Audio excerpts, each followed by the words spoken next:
Hola a todos, en el siguiente video vamos a conocer a un matemático del siglo XXI. Su nombre es Pedro José Méndez Hernández. Pedro es un matemático costarricense que nació el 26 de julio de 1972 en San José. Actualmente él es docente e investigador en la Universidad de Costa Rica. Él asistió a la Escuela de Atillo II, ahora llamada Escuela Edgar Cervantes. Luego de ahí pasó al Liceo Roberto Brenes Messen, donde concluyó sus estudios en secundaria. Cabe destacar que ambas instituciones son parte del sistema educativo público costarricense. ¿Cómo era la educación pública? En ese momento la educación pública realmente tenía una calidad mucho más alta. Todos mis profesores eran graduados de la UNA o de la UCR. Cuando Pedro concluyó sus estudios en secundaria, ingresó inmediato a la Universidad de Costa Rica, donde dio inicio a sus estudios en matemática. A continuación, vamos a conocer un poco más acerca de esta etapa de su vida. ¿Qué lo motivó a estudiar matemática? Desde como inicios del colegio yo dije que yo quería estudiar matemática. Mi papá es matemático. Entonces, en algún momento me identifiqué, probablemente por pura identificación paterna con la matemática. Entonces, cuando yo entré a la U, yo ni lo pensé, yo voy a estudiar matemática. Tuve una crisis existencial como en el segundo año y empecé a estudiar economía también. De hecho, yo saqué como 2 años de economía junto con matemática. Ahí me hice todavía más nerdo, no hacía nada más que estudiar. Porque llevaba dos carreras, ¿no? Era complicado. Pero después la crisis, apenas avancé mucho en economía, me di cuenta que lo que me gustaba era la matemática y la abandoné la economía y me dediqué a la matemática. ¿Cuáles fueron los principales retos en la universidad? Yo siento que el inicio de mi etapa universitaria fue muy dura, sobre todo en la escuela de matemática, porque yo sentí un cambio radical entre lo que era el colegio y lo que era la universidad. El colegio, una semana antes de los exámenes ya yo tenía todo estudiado, ya todo lo entendía. Nunca tuve algo que dijera, no entiendo en el colegio. Yo no tenía con qué hacer una similitud de lo que había aprendido en el colegio y me costó bastante. Tuve que pegarme una estudiada terrible en el primer curso. Al mismo tiempo me encantaba la libertad de que ya no le tenían que decir a uno cómo se vestía, que si el pelo largo, que si el pelo corto, que si ¿cómo era el de? Había alguien que lo andaba persiguiendo uno por todo el colegio a ver si se portaba bien o no se portaba bien. Eso me encantó. Nunca sentí que me menospreciaran o que me compararan mal por eso. Y Ujú. además al mismo tiempo, en esa época en la escuela había un par de señores bien complicados que, que era bueno tener a alguien que lo defendiera a uno dentro de la escuela. Sí habían ventajas, yo no lo puedo negar. Nunca me ayudó con nada, digamos, de exámenes o cosas de este tipo, pero tenía un canal directo hacia la gente de arriba. Yo creo que esto es un consejo para cualquier persona que estudie lo que quiera. Yo creo que una clave, para mí, una clave de mi vida siempre ha sido que yo estudie algo que me gusta. Yo me voy a pensionar porque el cuerpo ya no me dé, pero a mí me encanta lo que hago. Yo el lunes no estoy sufriendo porque voy a ir a trabajar. Es importante que si usted está estudiando matemática o enseñanza de la matemática o matemática educativa o ciencias actuariales, todo lo que nuestra escuela da, hay que tener, digamos, no diría pasión, pero por lo menos una vocación hacia esto, un gusto hacia la matemática.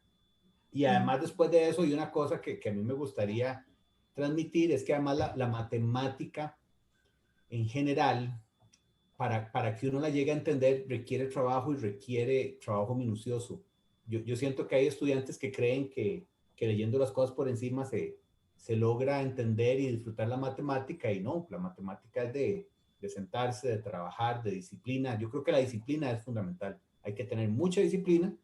Y si a usted le está costando la disciplina, podría ser que eso sea un indicador de que es que no le está gustando lo que está estudiando. Los estudios de Pedro en el exterior. Yo hice mi doctorado en la Universidad de Purdue, que queda en Indiana, es una de las dos universidades grandes de Indiana. Ahí duré 5 años haciendo mi doctorado y luego hice un postdoctorado en la Universidad de Utah. Yo estuve fuera del país 8 años completos.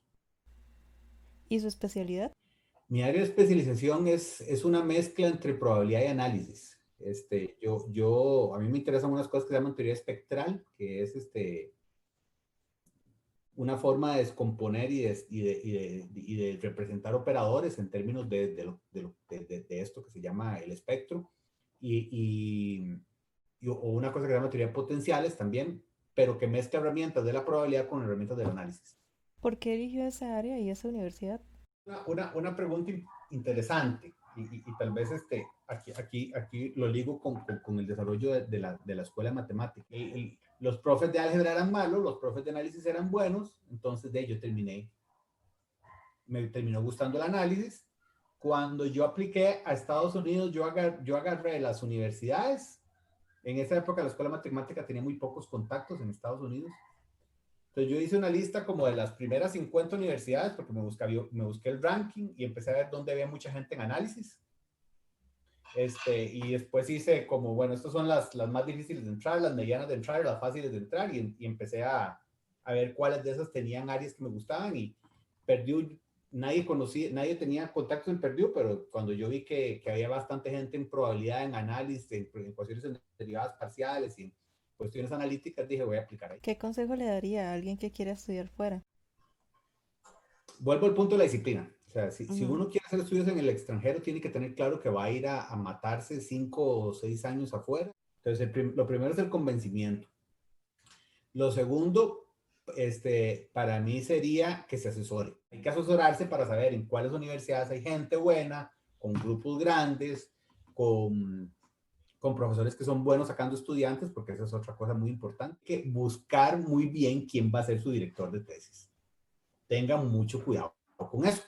Es una muy buena idea ir a estudiar al extranjero. No solo le cambia uno la perspectiva del área, sino le cambia la perspectiva de la vida. O sea, una de las cosas que a mí más recuerdo de mis estudios doctorales no solo es la mate, es que conocí gente de todo el mundo Ujú. y hice amigos de todo el mundo. Y conocí gente de África, gente de Turquía, que era muy... Entonces, lo pone uno en contacto con culturas que en Costa Rica no es tan fácil tener contacto. ¿Cuáles fueron los principales retos en esta etapa? De salir de la zona de confort, donde usted conoce todo, donde a llegar a un lugar donde usted no conoce a nadie, no tiene muy claro cómo funcionan las cosas. Mi inglés era pésimo, entonces yo aprendí a hablar inglés prácticamente en el primer año de mis estudios. La mate me encantaba y eso fue lo que me mantuvo allá, pero socialmente hubo un momento antes, yo vine al año a Costa Rica a pasear y cuando vine aquí hasta dudé si quería devolverme o no. Ahí es donde uno se da cuenta de que emigrar a otro país no es una cosa sencilla, la gente no lo hace porque quiere, es volver a acostumbrarse a una cultura es complicado. ¿El sistema de clases era muy diferente? El tema de clases es bastante diferente, es una cosa que uno tiene que ir aprendiendo. Por ejemplo, allá las clases son de 3 horas, te dan 1 hora por día, usualmente el lunes, miércoles y viernes, así era como cuando yo era estudiante. Digamos que eran cursos mucho más cortos, mucho más intensos y con menos acompañamiento de los profesores, entonces había que acostumbrarse a eso. Yo llegué y a mí me hicieron la pregunta de si yo quería empezar como en los cursos más básicos o los más avanzados y como de cuando me dijeron que se había visto en los básicos, yo les dije, yo creo que ya todo eso yo en Costa Rica. Al principio no me creían, el primer semestre no me creyeron, pero como me fue súper bien el primer semestre en todos los cursos, ya después me dejaban hacer lo que yo quisiera.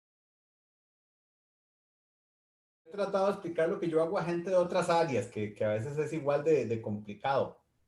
Pero entonces es muy complicado, no, de hecho yo no creo que yo pueda explicarlo de tal manera que realmente entiendan. Usualmente lo que yo digo es lo siguiente: la mayoría de los fenómenos físicos se modelan mediante cosas que se llaman ecuaciones diferenciales. Y una ecuación diferencial es algo que mide cómo crecen o cómo decrecen las cosas. Que es algo de física sobre la velocidad y la aceleración y la gente entiende que la aceleración determina la velocidad y este tipo de cosas. Entonces, digamos que son ecuaciones que están en términos de aceleraciones de cosas, pero eso matemáticamente se complica mucho y hay que entender la estructura de esas cosas. Entonces yo lo que me dedico es a entender la estructura de ese tipo de relaciones entre cómo son las tasas de cambio de cosas. Usualmente yo lo que hago es que le pregunto a la gente de qué sabe y trato de explicárselo en esos términos. Ocasiones que tenemos los matemáticos que hacemos sobre todo teoría, y cosas que mucha gente no nos cree. Digamos, dentro de la escuela matemática hay mucha gente que trabaja en análisis y en probabilidad. Cosas especialistas a tal punto que yo sé que Alex Ramírez trabaja en tal área y él explica las cosas generales, las entiendo, pero usted me da un artículo de él y yo para poder leerlo y entenderlo todo, me toca pegar una estudiada como 6 meses. Tengo rato de no hacer investigación porque he estado dedicado a a cuestiones de gestión administrativa y académica en AU. Proyectos que tienen que ver con lo que le digo, de propiedades del espectro. Hay unos operadores que fueron estudiados por muchísimos años, que están relacionados con la matemática física, digamos las ecuaciones clásicas de la matemática física, que se generalizaron, que tienen muchas aplicaciones en tanto cuestiones físicas como económicas, y se empezaron a preguntar de que si el comportamiento de los valores propios y funciones propias de estos operadores nuevos estaban relacionados a los anteriores o cuáles eran las propiedades.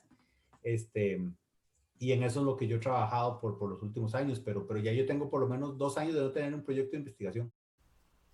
¿Qué tal le ha ido como docente? Al principio me costó mucho porque yo creo que a los matemáticos nos tiran a dar clases así como tenga en aquel momento era tenga la tiza, tenga el borrador y vaya a dar clases.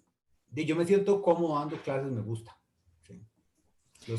Soy un profe muy exigente en la cantidad de trabajo, los ahogo en trabajo porque yo creo que la disciplina en matemática es fundamental. Es algo que me agrada hasta cuando estaba en el doctorado haciendo investigación, era como la manera de no estar pensando todo el tiempo en la investigación o en el postdoctorado, era como el salirme un rato de eso, algo que me gustaba y dar clases siempre me gustó. Trato de pasar tiempo conmigo, no trato de hacer algo todos los días de movimiento. Y me gusta leer, me gusta el arte, me gusta el buen cine, me gusta el arte en general. Con lo anterior hemos concluido este video donde conocimos a un matemático costarricense del siglo XXI. Muchas gracias y nos vemos en el próximo video.